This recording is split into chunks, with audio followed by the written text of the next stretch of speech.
left alone. They can't be left They always alone. want to know what's happening to that In marriage. that marriage, They don't have freedom in the Freedom. marriage. There is nothing like privacy. privacy. You see Like, that relationship that you want to maintain, Mhm. it will spoil at the end of the day, because you see that marriage, it will spoil the relationship most times. Yes, Yes. because when something start happening, before you know, they start say, oh, I never knew you brought up your daughter in this way. I never knew your daughter was a bad Because person. both parents will always cite their Yes. child. Hey guys, welcome back to the channel. This is the Real Deal with Amaka. My name still remains Chiamaka Ilekua. And you guys know how it is on this channel. We always have one very hot and interesting topic to talk about every single time. So today guys, I have a special guest that is coming on the Real Deal today. She is a member of the Women Ignite group, a women group that I founded, and she came visiting, and then we thought, let us have a discussion for YouTube. So guys, welcome. Peace, Victory. Thank you for coming. You're just. It's all right. No, it's fine. I mean, we are slim. We are slim. Thank God you need to accept the fact. Okay, so welcome, Victory. Thank you for joining us on The Real Deal today. Today we have a very quick topic we want to talk about. And we want to talk about the fact that there are parents who tend to still choose their spouses for their children. So from both ends, we both have seen examples of parents who had to dictate, who their kids had to marry, who their kids had to date, and how these things has affected, kids. Because, I know sometimes parents actually have good intentions when they are like, I want my child to marry from the same social strata as us. I want you to level up. I want the hypergamy. The rich has to keep getting richer and stuff like that. But what is the impact actually on marriages? Because we see that even today, people who claim to say, I married my best friend, they still end up making mistakes. You understand? Meanwhile, guys, look at my hair is popping. First of all, let me interrupt this video by letting everybody know that this is my natural hair. And if you need good hair products for your hair that's going to help your hair grow, I'm going to put the link to my Instagram page for my hair growth products so you can go shop yourself. I'm just advertising. Back to the video. Okay, so I know that parents actually want the best for their kids, but then this actually has an impact on people, right? On kids, on their children, on adults, because their children are now adults. So, what do you think? Because everybody's used to me talking on my YouTube channel, so I don't want to, I don't want to still talk. There's a guest now. Let somebody else talk about it. What do you think? First of all, do you think what's your general take on it? On parents actually choosing spouses for their children? Generally, I think it's not right for parents to choose spouses for their children, because when it's being done like that, whenever there is a mistake tomorrow, the children will fall back on the parent. Dad, mom, you asked me to marry this person, and there is an issue or there is a challenge in the marriage. Because when it's not all about the wedding, after the wedding, the parents leave the children, relations, friends leave them, so they are meant to be in that marriage alone. So when they start facing crises and issues, they're just there alone, and sometimes they tend to bottle it up. They're just too scared to come out and say, okay, this is what's happening in the marriage, so they keep enduring. Maybe, for example, if the both parents had relationship, the both families had relationship, the children have no option than to bottle up so that their relationship to keep the parents' relationship going, to keep the family name, relationship alive. So they will keep bottling up and bottling up until one day they escalate and it turns to something else. Maybe they must have caused havoc, or maybe one person dies, or it leads to divorce, or it leads to for everybody will know that okay, this has been happening in the marriage. I just want to keep it because of this is what my parents want. And it's really not good for parents to be tribalistic, because most parents are tribalistic in nature. It's not good. That part of the children tribalistic. You are Igbo and saying my children cannot marry a Yoruba person because they feel they're not from same tribe. And then Yoruba people will be like, oh, my daughter cannot marry an Igbo man. Like, never. It's never going to happen. And then an Igbo parent will be like, my child cannot marry a Yoruba. Like, it's, yes, I know that, in Nigeria, for instance, we have that tribal war that has been existing continuously. But then, like, to bridge that gap, people continue to grow up, to get exposed, and to want what they want. Now, let me tell you a story. Like, I actually know a particular family. The both family were friends, and then they had this contracted marriage for their children. So it wasn't like after the first child that the young couples had, they started having issues in the marriage, and it was so bad. The both families were elders in the church. Like, you get, so like this kind of conservative church. So when they started having issues, the mother of the wife was like, she pulled her daughter out of the family and was like, this marriage is not going to continue. And I mean, it was, and then with a child, already had like a child, so they had so many issues. And then the fact that it was a contracted marriage, the wife's family continued poking into the marriage. They were always, every day. They won't be left alone. They can't be left alone. They always want to know what's happening to that marriage. They don't have freedom in the marriage. There is nothing like privacy. You see that relationship that you want to maintain. It will spoil at the end of the day, because you see that marriage, it will spoil the relationship. Most times. Yes. Because when something's not happening for they start say, oh, I never knew you brought up your daughter in this way. I never knew your daughter was a bad. Because both parents will always side their child. Like the husband's family into their affairs. The husband's family will always side their son, and the girl's family will always side their daughter. So at the end of the day, you're like trying to preserve the family name. Maybe the father may be like, oh, I want to go into some form of business partnership with my friend. He has a daughter. I want my son to get married to his daughter. Or they feel like, oh my God, I want this. And then the young people also need to understand that it's not just enough. I know we love our parents, right? And we always want to respect them, but we need to wake up and realize that this is my future. Yes. Like this. And if you're not happy inside that marriage, you are the only one that knows how happy. See, now you wear shoe, now you know where it pinch. Your priority is first. You need to be happy with whatever decision you want to take in life. Exactly. And you need to be responsible for your action. When you are responsible for your action, anything that goes wrong tomorrow, you won't have to blame your parents or blame somebody. You blame yourself, because you actually chose this person. Nobody chose this person for you. So at that point now, you know how to fight. At that point you are fighting your fight. You know where to fight. You're not fighting somebody. But when it's somebody that brought you into that marriage, either your brother, your relation, your father, your mother, when you start going back, you say, you're the one that brought me into this. You're the one that introduced Can we talk about the fact, because I've seen situations where there are parents who not just poke into their children based on marital issues, but like based on their personal life challenges. I've seen parents who be like, maybe because they have one child, or they just have one girl, or they have one boy. Yes, they try to control who they marry and what tribe they marry and what class of person they marry. But can we also talk about the fact that there's still people who, it's so bad. There are people who have single kids, like just one child, sole child, and they tend to over control this child, overprotect the child. You feel maybe out of fear of this is the only one I have, let me keep them, let me not lose him or lose her, and then you don't let that person be.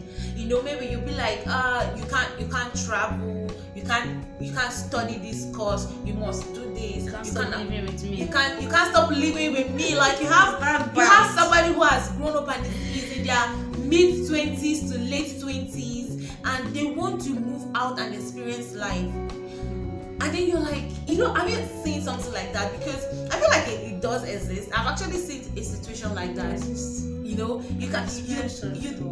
want the child to leave. You want the child to remain in your house. You don't want the child to just go out and be an adult. So it can actually. Some of them will even ask the child to, compulsory, you have to take over my business. Without even wanting to know the passion of that child. Please. You don't even care You don't if the care, child loves like, that thing you are doing. You- See, the children don't have their force life them. to You live. don't You lived force- your life already. I was listening to a pastor preach, and it's actually a very big, popular, global pastor, and he made mention of something. He said, big pastors, like, other well-known influential pastors, should stop forcing their children to take over from them, because you see situations where you see a very big pastor, and then when he's retiring, he tries to pass the mantle to his child. You don't know if your child has that calling to become a pastor. You don't know if it's the anointing. You don't know if this is what they're meant to do. And also, it goes to non-pastors, people who are businessmen. That's why at the end of the entrepreneurs. day, we'll go to the altar and misbehave, because this is not their calling. They are doing it because of their parents. They're not living their life. Even They're in the in economical world, because you have a Yes. company, and then you feel, okay, I have this company, and my son or my daughter has to take over from me compulsorily, and you don't know if that's even their passion. You don't know if that's what they want to do, but they have to. I know we can be so concerned with family name, maintaining the family name, maintaining the lineage, keeping the money. And sometimes people are living lives that are not for them, but they're just living it for the sake of They are family not- name. And with that action, they can't fulfill purpose in life. They cannot. And if you die as an unfulfilled person, your soul would not rest in peace. That's true. Because you have to be fulfilled. It's not about having money. You have to be fulfilled. Being wealthy is not being successful. You can be wealthy and not successful. So parents need to consider the fact that, okay, you have a life, you have a different destiny. They need to be From your they child. need to be concerned with, okay, what's your destiny? What's your plan in life? Are you living your life to fulfill purpose, not to fulfill what we want?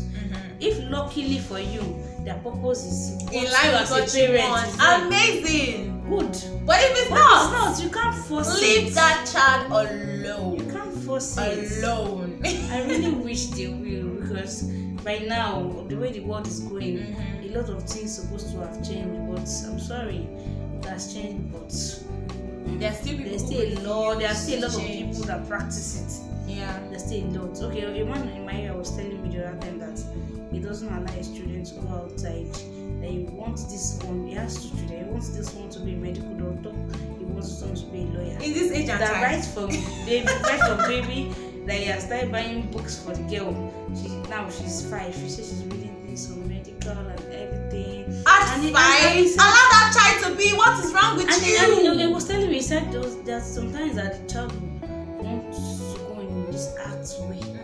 They'll be playing music and everything. They'll be vibing to it and all that. Yeah. There are a lot of arts activities that she's Yeah. doing. Father, like, he doesn't want it for his daughter. He wants her to be a medical doctor. He wants her to be a medical Let me doctor tell you and guys. all. I've said this thing like What the fuck? years ago on my channel, or I don't know, but somewhere on the internet. I knew somebody when I was in school that was in the medical field, and she actually withdrew from the medical field, and she went to study a course that was, I think it was a food science and technology course, because she said she wanted to be a caterer and stuff like that. See, this life, I know that at the end of the day, being an adult, the major goal is to make money. Let's tell ourselves the truth. But then there are different ways and avenues to make this money.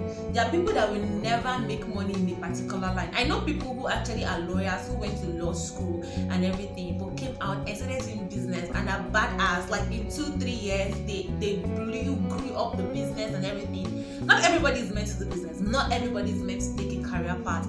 I think that, this thing is oversaid. Yes, in this age and time, you're still trying to force your child to be a doctor or a lawyer. Have you not seen broke doctors?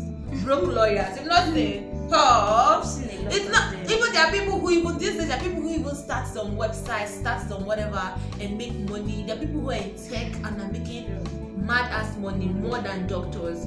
So this whole video thing is really, really for parents out there. Allow your kids be. Like, this cannot be overstated. Allow your children. I wanted to say this Please thing, increase the volume. I wanted to say this thing, but I was like, no, I don't want to say it alone. I wanted somebody else to add her voice.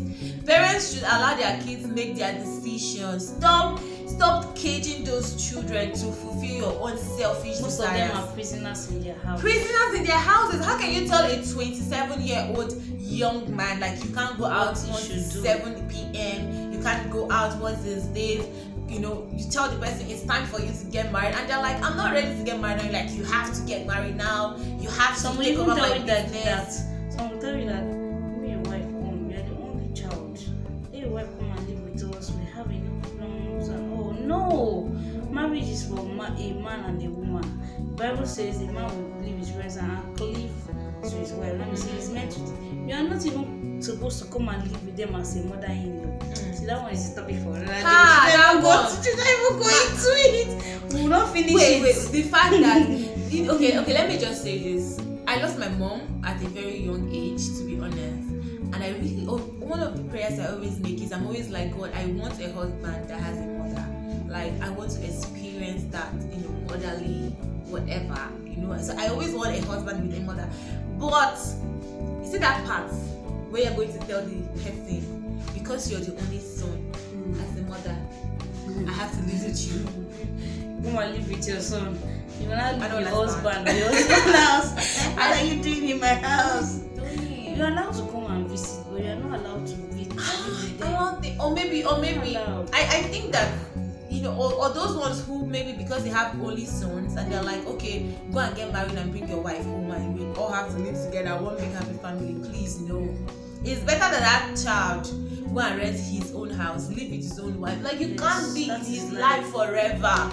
If you are a parent like You that, always want to intrude. free them, because you're going to just be building somebody that is non-existing. You're going to be building someone that doesn't exist. He's just living for you. So, and then forcing your kids to take over your business. I know that. I know what it feels like. Growing and starting a business. Imagine my business grows into a conglomerate tomorrow. I want my child to take over from it, right? But then, if that child doesn't want, Just a wish. What if that child doesn't want it? I know a lot of wealthy people do this. They always want to, pass that over to their kids and grandkids and everything. But do you really think about the happiness of that child? There's so many people who are CEOs, who are board of directors, that are completely unhappy. I think that at the end of the day, everything in life boils down to happiness. No matter what you do, no matter what you have, no matter where you are, no matter who you are, it boils down to you being happy. Because everything we do here on earth is, according to King Solomon, he says, vanity upon vanity, meaningless. Everything is meaningless. So we are waking up every day, hustling, bustling, struggling, making money, enjoying, partying, sleeping, waking up, whatever, getting married, having kids, grandkids, da da da da da da. The most important thing is enjoying every moment. Don't you think so? I feel like the most important thing is you being able to enjoy every moment, you being able to be happy, so that at your last days, at your dying day, while you're on your bed, you look back at the memories you had and be like, yes, I had a good time, and you'll be proud and happy. Right? I really wish they would. So, finally, parents, please let your children be. Let them live their life. Don't allow them, don't force them to live your life. Please, so they can be more happy. They're not happy. Exactly. Sometimes they pretend to be happy all because they For don't want you. to give you IBP. Yes. Because anything that happens, my friend's mom was sick. She was like, Mom, what's happening? Like, is it not you? You don't want to do what I'm talking. You don't want to take the parts I asked you to take. Aww. So I will die in this hospital. That's emotional The blackmail. girl said, okay, fine, I accept. I will do it just so that you will not die. And since then, the mother became fine. No, that's not funny. I feel sad. And since then, the mother became fine. And she's just pretending to be happy. But that part she's taking her is not what she really wants to do. And so she's going to be unhappy for the rest of her life. She doesn't have a choice because she wants her mother to be happy. That's So emotional she's blackmail. pretending, and she cannot be unhappy in front of her mom because her unhappiness too will make her mom going through either sickness or a bit of Toxicity. So she just has to pretend. That is no life. That To be is no happy. life.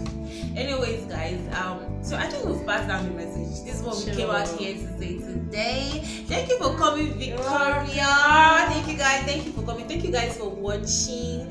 And I'll I'll see you guys in my next video. Don't forget to like and subscribe if you enjoyed this video, and expect the next video from me. Mwah.